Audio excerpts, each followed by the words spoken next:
I'm excited to share today's word, but as I was going through our passage of scripture, as we have been walking through the book of James, you know, as you read the Bible, it's broken off into chapters, and within those chapters, there's subheadings. And the subheadings of today's message portion that we're going to cover today is subheadings that aren't probably going to be our favorite to hear.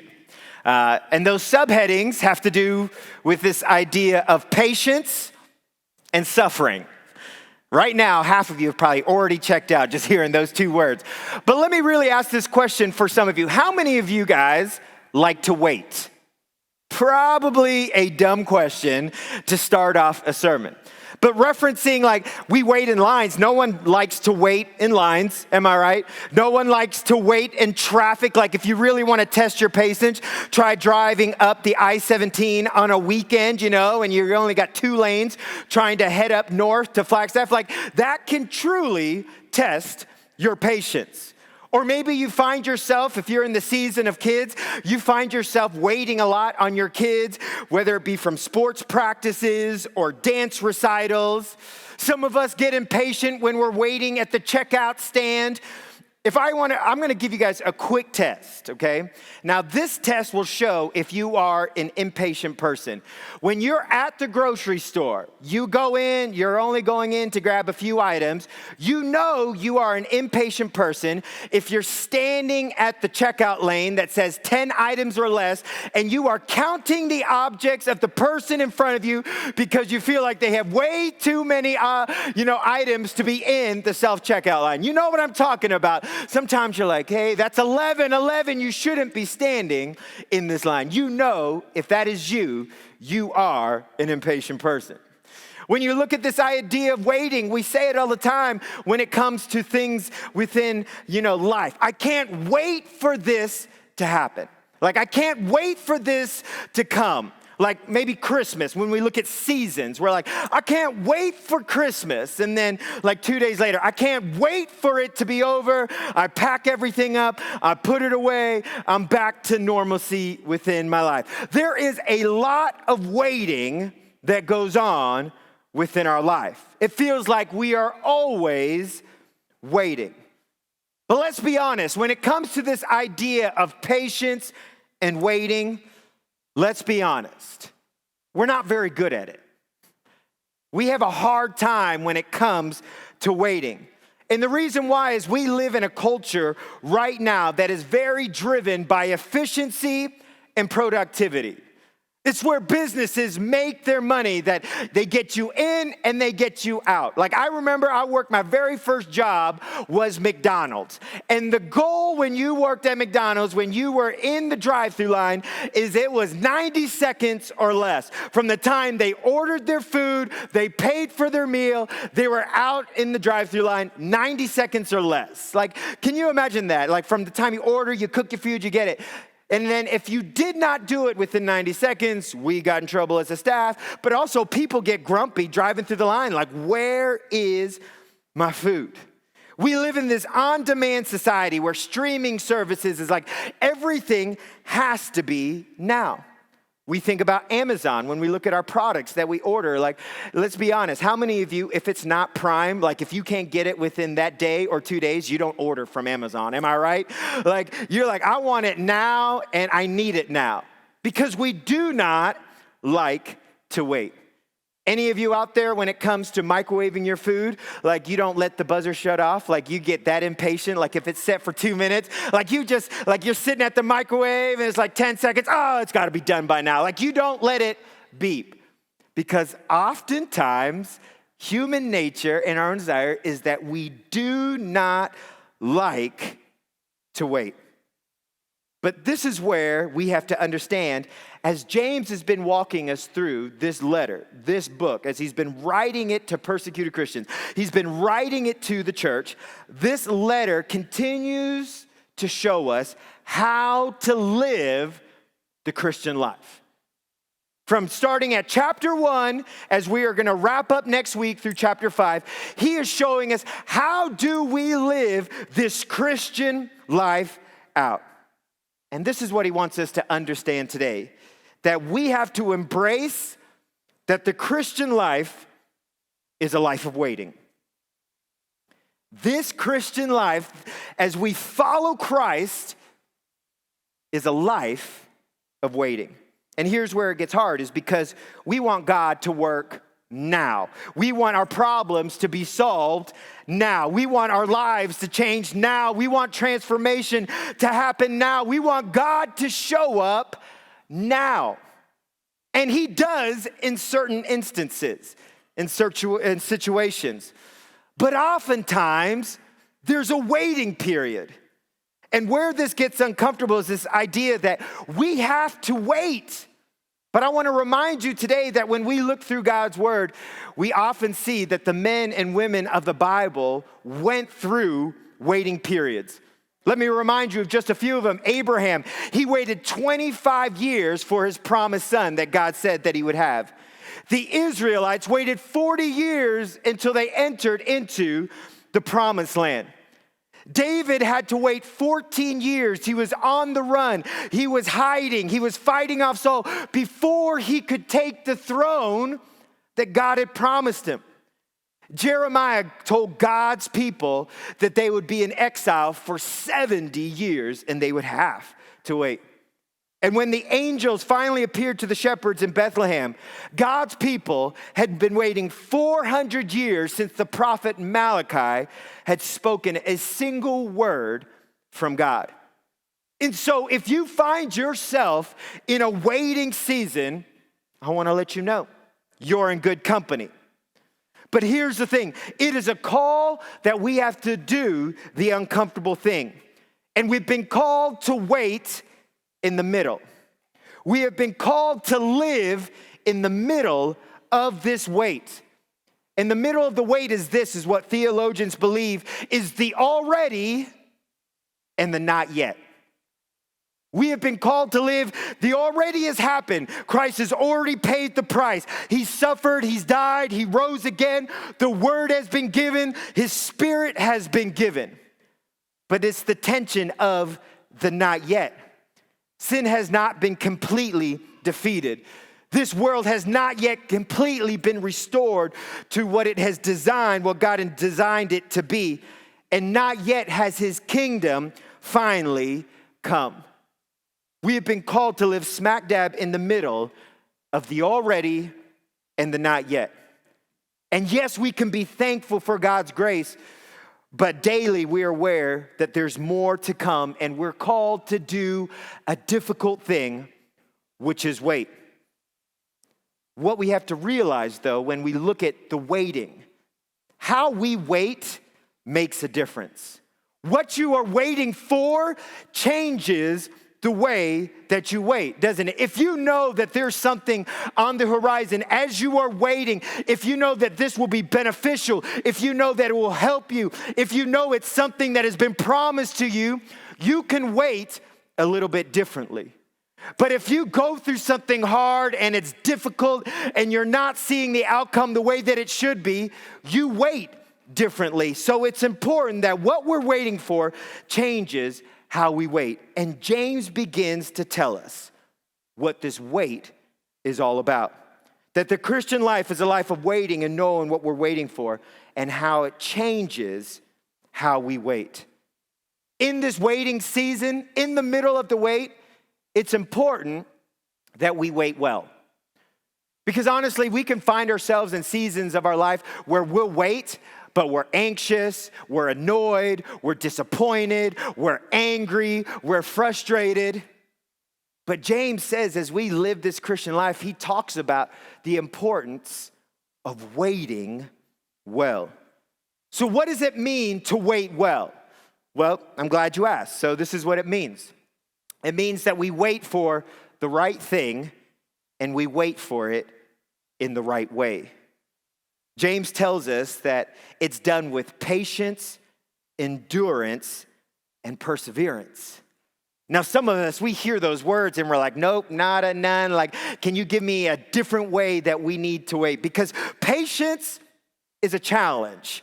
Perseverance is not easy. When we have to endure hardships, It's not our favorite thing. This is not what we necessarily want to do.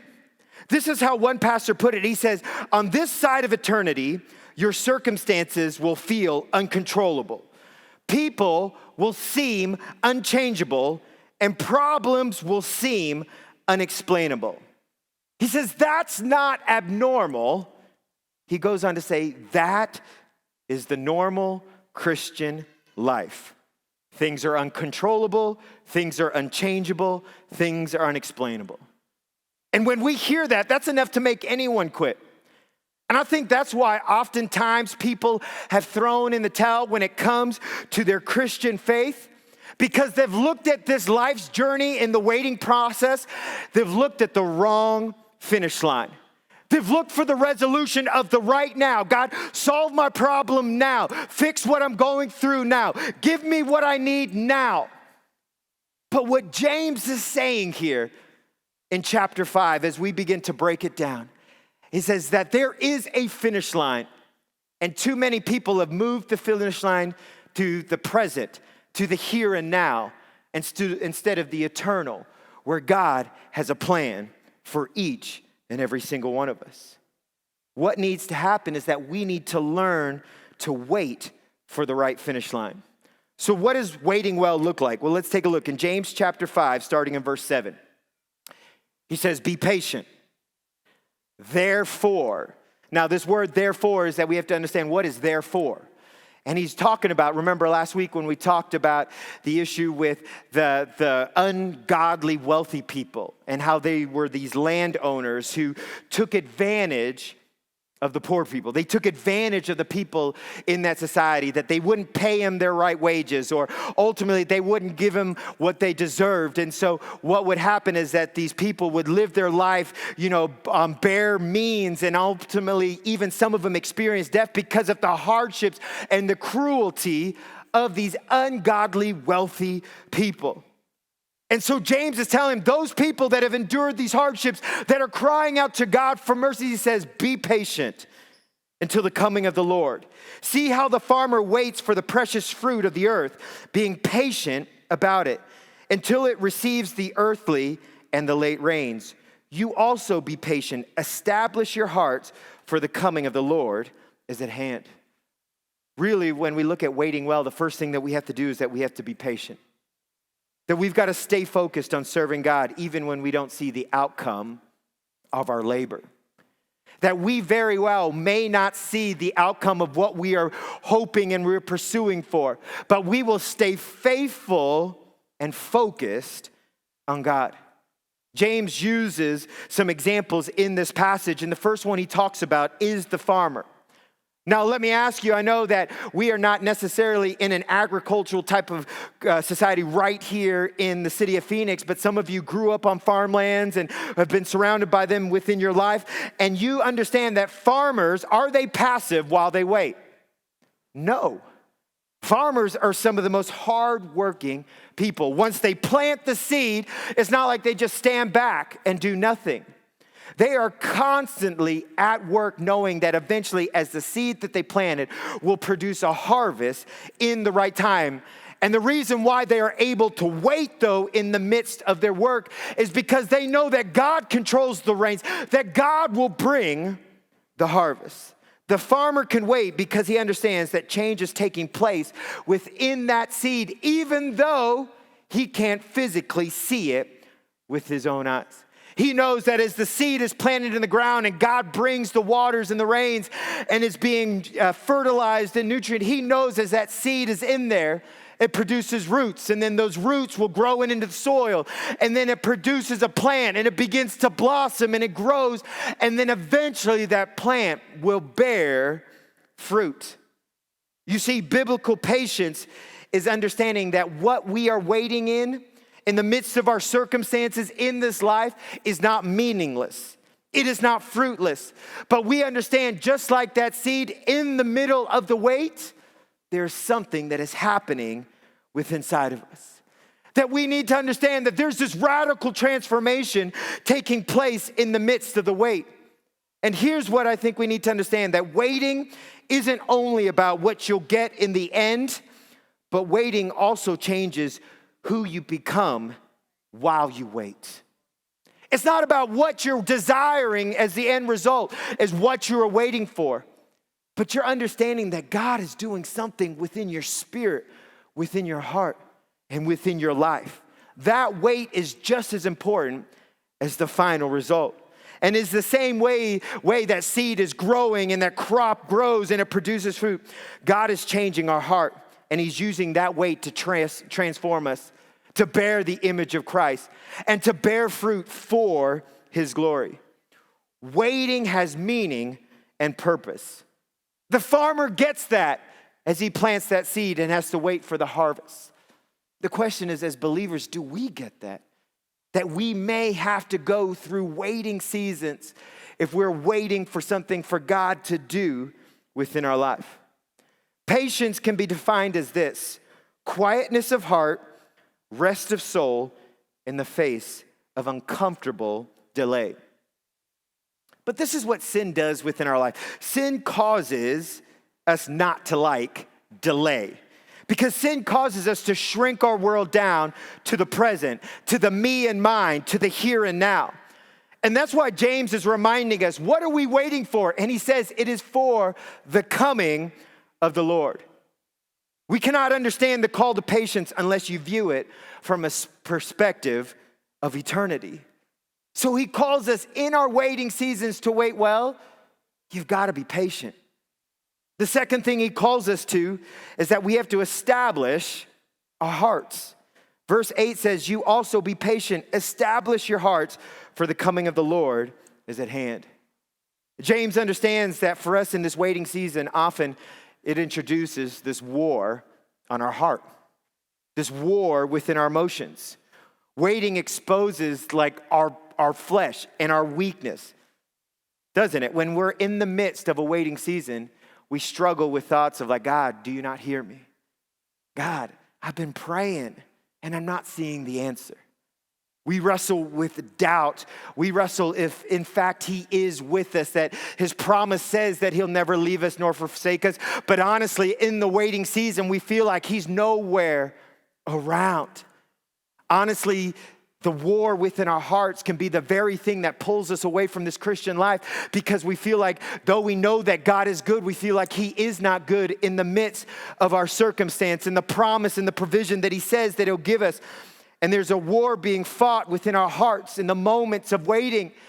And so that's why James says that you've got to establish your heart. That word establish means that you've got to stand firm. That in the midst of the waiting and being patient, that you'll stand firm knowing that the wait is important. The result of what you're waiting for will be so much better in your life, that you know that the finish line represents an eternity with God.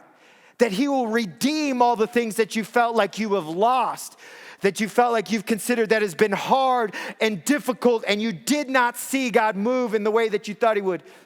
He will begin to establish those things in your life. The enemy, though, he'll whisper that God does not love you. He'll whisper to you in the midst of the waiting that God does not hear you. And ultimately, he'll begin to whisper you that God is not near. And so James is saying, establish your hearts, stand firm. He's saying, fight the fight of faith, that fight for your own heart. Fight that you'll stand firm in saying, I believe in God. I put my trust in the character of who he is. I love what Romans says in chapter 4. Romans tells the story of Abraham and the great faith that he has. And as Abraham, as we mentioned, he went through this waiting season. For 25 years, he waited for the promised son that God had declared that he would have within his life. And in the midst of those long years that Abraham had waited, this is what it said in Romans chapter 4. It says that he grew strong in faith. And that's my prayer for us, that in the midst of our waiting seasons, that we would establish our hearts, that we would grow strong in the faith. That in the midst of what the enemy is trying to tell you, that God is not near, that God is not for you, that God does not have a plan for your life, that you would grow strong in the faith. James tells us to fight for your heart in the waiting. Instead of giving to the temptation of doubt and fear and life-altering questions about the goodness of God, you say, I'm going to fight for my heart. He then goes on to say, do not grumble. So we look at this idea, how do we wait well? Well, we've got to be patient. We've got to establish our hearts, and we can't grumble.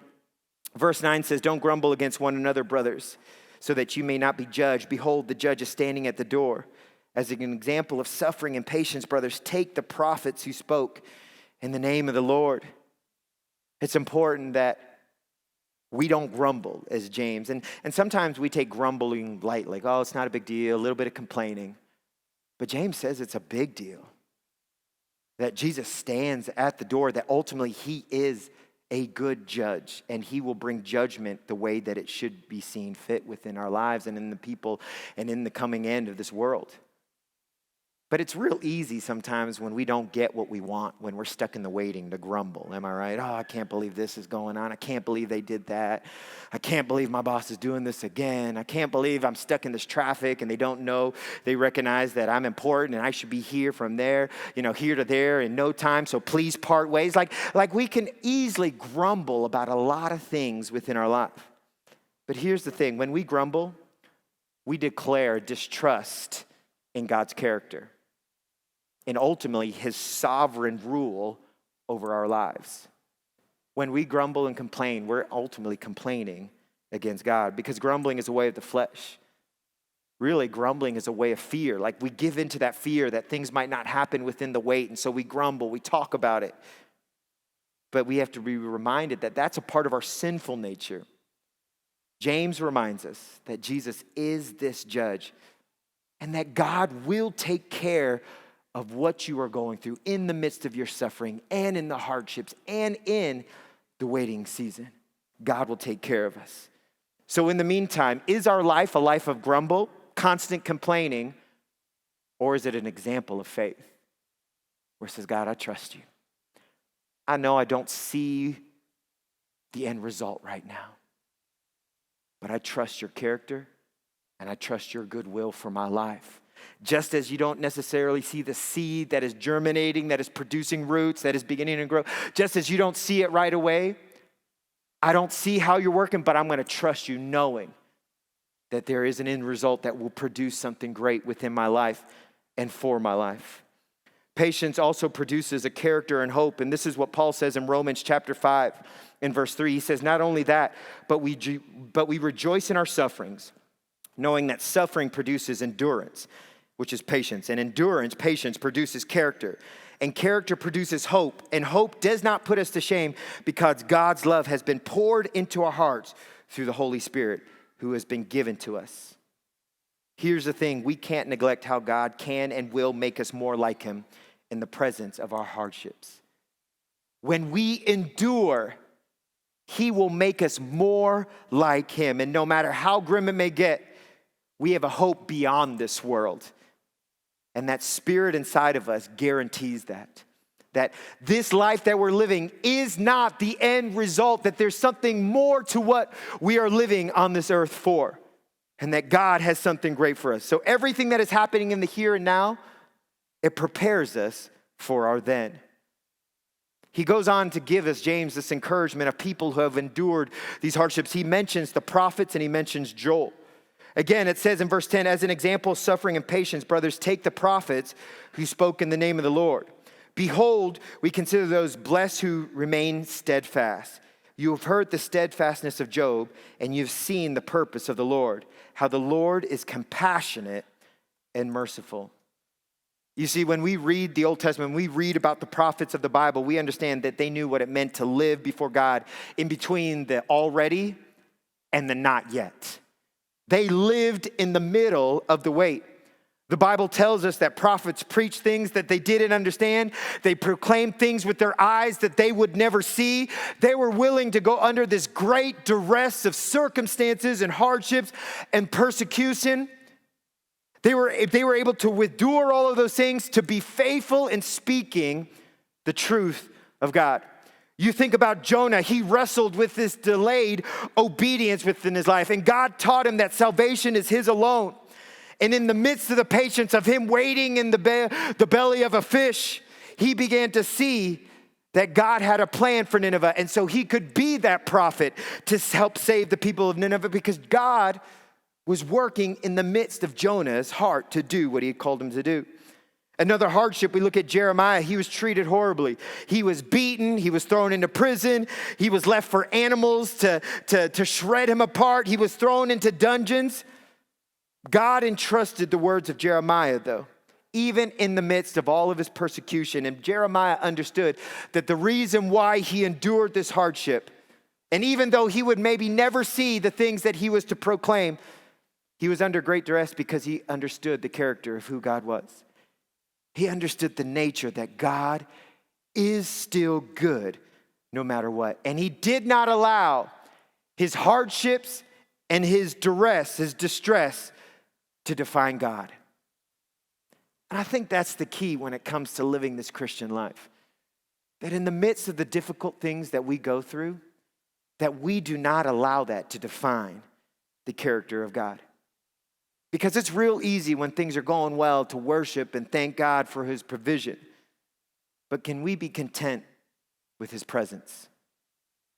We worship him when it's great, and we worship him when it's not so great. We worship him when everything's going well and it seems seamless, and we worship him the exact same way when things aren't going so well and the road is bumpy. Because we're not worshiping to get something from him. The reason why we worship is to be in his presence. Because there's something about being in his presence that can help us endure the waiting season. That's why James references the story of Job. Those people would have been very familiar with Job's story of what had happened. Job had a plan, but Job's plan got interrupted. Ever been there before? Things are going well. Job's life was going great. We maybe not have experienced the severity of Job, of what he experienced, but things may be going great. But then all of a sudden there's a phone call, there's an accident, there's an interruption, and all of a sudden life changes. And we see that within the story of Job. We see that within his life, but Job had a confidence in God. And even though he wrestled with questions, and if you read the book of Job, you see that he wrestled and he had all of these things going on. He had friends that would come to him and try to console him and basically say, Job, everything that you're going through is probably because of sins within your life. And so we have this tension going on within Job's life. But at the end of his life, we begin to see that what he says is that in Job in Job chapter 42, he was in the moment of questioning God, he says that I'm sorry for questioning you.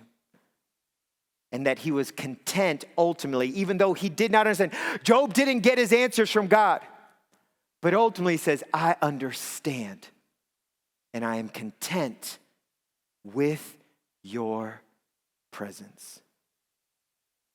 Job understood that being in his presence, even though he did not get the answers he was waiting for, changed his perspective on life, on how he needed to wait. I'm going to have the worship team come up, and we're going to sing a song here in just a moment. But we sang the song, Great Are You, Lord. And I think it's the reminder that he is great in the midst of what we may be wrestling with in this life.